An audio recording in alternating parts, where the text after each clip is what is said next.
السلام عليكم. الحالة دي أنا أعرفها من زمان أوي أوي أوي. المهم بصوا، أنا جبت لكم البيت بعد ما اتفرش.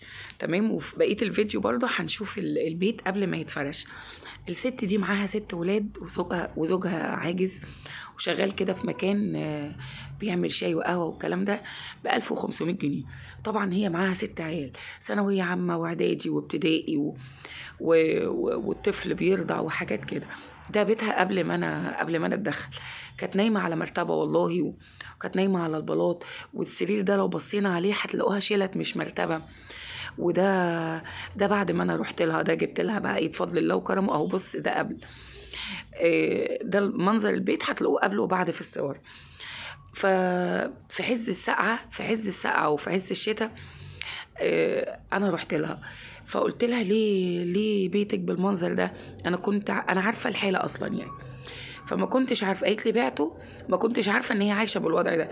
قالت لي بقيت ابيع حاجه في حاجه عشان اكل وعيش ولادي واعلم ولادي. قلت لها ازاي؟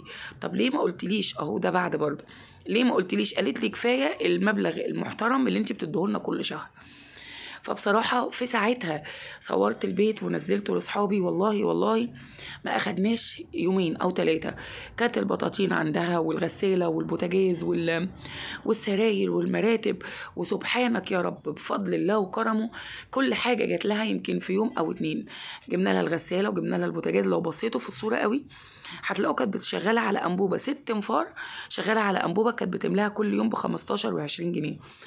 خلاصة الموضوع ان اللي بيحب الخير هيلاقي له طريق، وهيلاقي له هيعرف يخلص كل حاجة.